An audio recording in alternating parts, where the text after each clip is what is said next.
No, thank you very much to Centro Nacional de la Conserva, la Tecnología y la Conserva, and for me it's a pleasure to be here with all of you today. I want you all to think about, during these next 15 minutes, about your role and about your impact, because many of the people we're always listening to, and for the last 100 years was always about what is in it for me.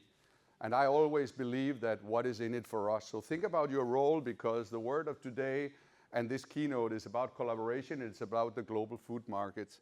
How do we change? ¿Cómo cambiamos? This one. Thank you very much. So for me, this is where when I came to Murcia, and to be in Murcia today is an honor, because people are always asking me where I live, and I say I hide in Murcia. So when I came to Murcia in 1997, it was with a clear vision that I wanted to start my first food tech company, as Paco was saying about premium ingredients. So from 1997 to 2002, we actually started with the purpose of Kill the Black Box. And Kill the Black Box was about transparency in global supply chains that I think is fundamental, we'll come back to. So in 2004, we actually decided to build what today I call a static factory. And we all know the result of static factories, because the future of food, that is what we talk about today, is not about big centralized factories. Think about Nespresso in Switzerland. How can you take coffee as a commodity ingredient, bring it from around the world to the most expensive country in the world, in Switzerland, put it into capsules and send it out to the rich people in the world? That's certainly not how I see the future. So we decided in 2004, when we had the inauguration the 1st of February with the president of the Murcian community, Ramon Luis Valcárcel, and the Danish ambassador, I called my engineers in and said, actually, this static factory, with all the robotization, all the capabilities, after spending 3 years and 15 million euros, we decided to Kodak it. So if we actually said that the future of food had to do with not centralized factories, what was the alternative? So we had to start thinking about a small company in Murcia with less than 50 people, how we actually created the future. And that is again about where collaboration comes into the equation. None of us in the extreme complex agri-food industry can create the future alone. So over these last, let's say, nearly 20 years, we knew that we were touching upon 3 specific areas. One area was, what if we are building factories in a way that actually changed the paradigm of what a factory is? And the first thing we started talking about with the engineers is that who can build the world's first portable powder blending, packaging, and quality control factory in a container? And when something does not exist, you have to invent it. So we actually invented the modular factory, as you can see here. And suddenly we could actually go anywhere in the world with this plant, because in 6 months we can set up a company, we can find a building, we can install the plant, and this is actually what we did in Polígono Este de Murcia. So we actually made a simulation between 2005 and 2008, where we actually rented a building for 2,000 euros a month. We installed a food factory inside, and we actually simulated exactly the same results that were coming out from a big factory of 15 million euros that took 3 years. But of course, the first deployment we had to do in 2011 was looking back and say, now what does this tool in the toolbox serve us for? And we were capable of thinking about, actually, to be competitive in the world in certain areas and recipes, we decided to deploy the first hub in India. So when you go to India, we knew that the second problem was that when you go far away, you have no control over the supply chains. So we had to start digitizing food quality. And what could we do? We looked around for technologies. We found out that there was a technology that's been around for 30, 40 years underutilized that is called near-infrared spectroscopy. We also found out that the equipments were very expensive. They were very difficult for understanding for the public, so we decided to design a software on our own that could run on top of that to be much more user-friendly, that is digitized food quality. And then on top of that, we said, Now we actually have the factory. Now we can digitize input and output. What is the next step? A global replication model. I call it the Coca-Cola paradigm or the McDonald's paradigm or even the Amazon or the Apple paradigm. So we started innovating around the replication model. So after deploying our last hub in Colombia in 2018, and today, let's say in 23, we have been perfecting a replication model built on digitized food quality, decentralized food production, and this replication model actually have made us launch what we today call food as a service. So back to what is the problem in the world, because when you start in Murcia and when you're a small medium enterprise and suddenly you become a multinational, we are still today less than 200 people. We are built on collaboration, and this report came out of World Economic Forum, where I have the pleasure to be a part of the advisory board for the next 3 years. But the problem is in the world today and in the world of food that it has taken the big companies 100 years to produce less than 20% of the world's food, but they take 80% of the value. So the other side of the coin is that the world of food are small, medium enterprises. And what happens today, as this report is referring to, that made an investigation of 800 people in small, medium enterprises in the food industry, that actually the biggest worry of all of them is that SMEs worldwide are fighting for survival.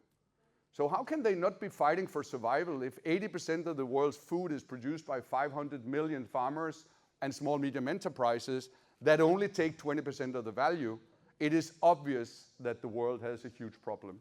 So facing these problems is collaboration again. So I want to take the opportunity to call actually to my personal assistant today, and the opportunities of actually getting help to collaborate are infinite. So Joaquin, maybe let's ask ChatGPT if Blendhub can change the actual food system and see what comes out of that.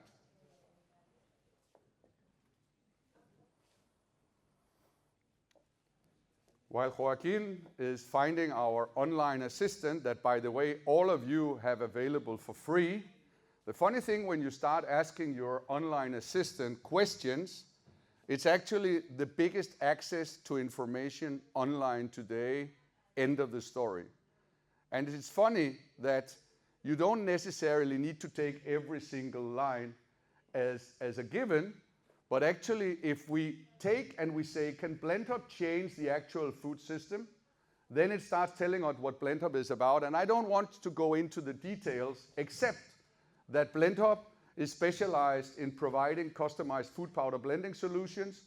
Blendhub's approach to food production revolves around developing and manufacturing food powders. But in the end of it, if you go a little bit further down, Joaquin, while Blendhub's model has the potential to bring about positive changes, it is crucial to recognize that transforming the entire food system requires comprehensive efforts.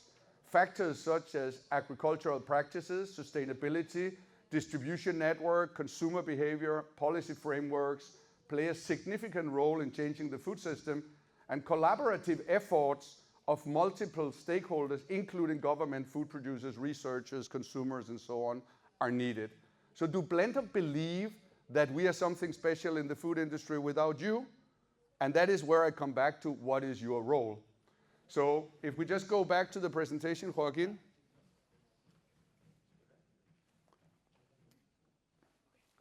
So I think that's this one, yeah. So I always talk about, before that you can decide what is your role in the transformation of the food system, you have to identify what is it that you are after. I told a lot about what we have been after during all these years, and I normally say that everything is going to be transformed. We are in the moment of life that is the biggest change of human history. So all the food ingredients, and I always talk about food ingredients as the input, is coming from either agriculture, from the land, from the soil. We hear about regenerative agriculture. We hear about a lot of initiatives on actually upcycling food waste. Paco was mentioning that Blendhub has been recognized of upcycling food waste. The funny thing is that we are not upcycling food waste. We are incentivizing people in the agriculture not to throw away things. How can you avoid that with the oldest technology in the world that is drying, that is milling, and that is putting the upcycled products back into the food value chain? The other thing about food ingredients is that you see things like cell proteins being 3D printed into steaks. You see things like biotechnology. In the coming years, we will have thousands and thousands of new food ingredients coming in to feed the global planet. And we have a need that actually, together with the public-private initiatives, that these ingredients are characterized and their impact on people will be defined. We also have a huge transformation of the quality system. So the transformation of the quality system, just the small part that we have been involved in terms of Chemometric Brain, today we have digitized more than 1 million food products. We have uploaded them to the cloud. We have now empowered, for example, the Centro Tecnológico de la Conserva to collaborate with us and to create understanding that we have technologies that are capable of digitizing food quality that everyone can use basically on a click-to-click basis. Then, with ingredients and quality systems, what we are transforming are the food recipes. Do you think the Big Mac is the same recipe around the world? Or do you just think it is a brand? So the thing about food recipes is that we have an infinite amount of food recipes. And I was always laughing in the very beginning where people say, my recipe is very special, it's better than all the other recipes. I said, bullshit. There is no recipe that is better than others. And especially not in these times where we move towards personalized nutrition.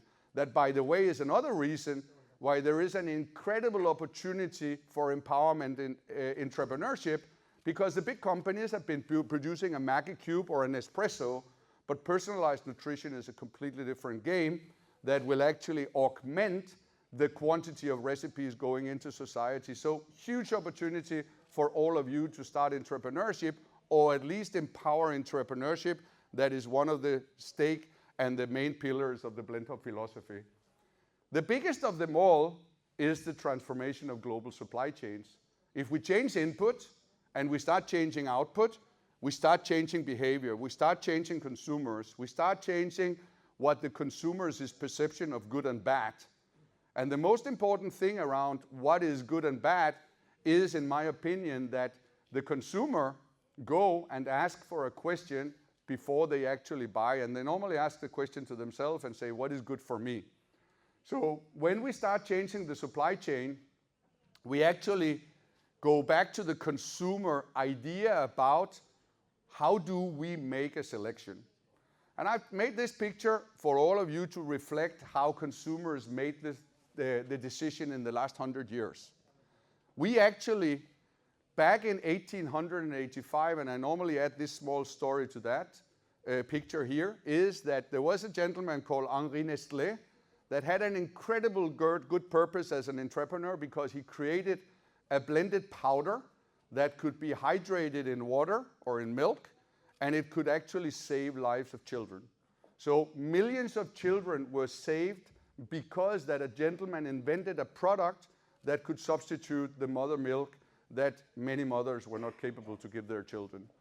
The problem with this, and this is again, well, going back to that 20% of these, or these food brands produce less than 20% of the world's food, but you can see in this photo what they have done. They have created brand trust. They, in the 20s and the 30s, converted themselves into billion-dollar brand companies. That has nothing to do with food safety, food security, beyond complying with existing regulation. So I'm not criticizing what is happening.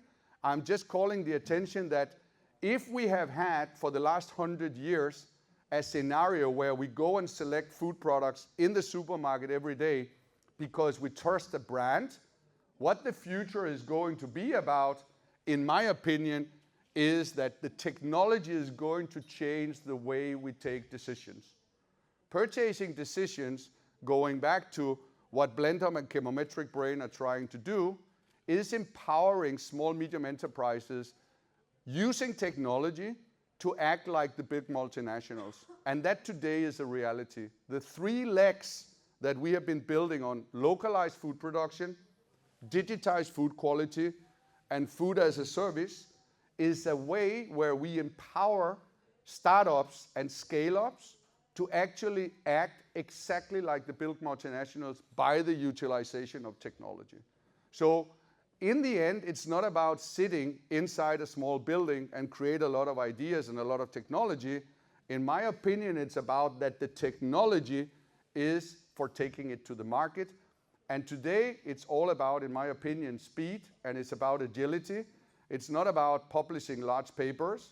We, for example, we made recently a study together with ASTI in the Basque Country, where they called us and say, do you have a recipe with some ingredients where we want to substitute some of the ingredients that are dairy-based protein with insect-based protein and see what comes out of that? Think about that we can actually replicate that over and over again. And by the way, this case with ragi, the year of the millet in India today and the rest of the world, ragi is using 80% less water than wheat. And we are all crying that there is no wheat available. But I can tell you, we can today make bread, and next week in Food for Future, I invite all of you, if any of you are in Bilbao, to come and taste high-protein bread made with ragi, no wheat inside. So actually, technology is already changing the global food industry. The last thing I want to incentivize, if you go online, Blendhub have just been not recognized, it is not an award, but it is a big recognition for me because the EIT Food and thereby the European Union 2 weeks back have launched a challenge that is called Affordable Nutrition Challenge that incentivizes startups and scale-ups to actually utilize the Blendhub platform that we have been creating over the last 25 years to go from idea to test to validation and to launch of any food product anywhere in the world, in this case in the European Union, where Blendhub is the platform behind it. So incentivizing you and your global network, if any one of you, there is until the 15th of June to apply for this EIT challenge, and Blendhub will be the ones that are actually getting the prize. So 25,000 euros is paid for every single challenger that will be selected. We will select 10. So the value of this 10 challenge EIT Blendhub affordable nutrition will put on the table from the European Union 250,000 euros. But for the first time, after 90 days, that will be the selection will be on the 15th of July. The whole thing will start in September, and the first food products from this challenge will be on the market beginning next year. So again, where I started, think about your role. Think about how you want to interact and start actually connecting together in these events like we have today and start creating shared value propositions. Transparently shared value propositions where we look at the final food product, we look at its price, we look at the consumer behavior that we can now actually fulfill in a completely different way. And by the way, we can create shared value for our companies and for the people inside. Thank you very much. Muchas gracias, Henrik. Eres una magnífica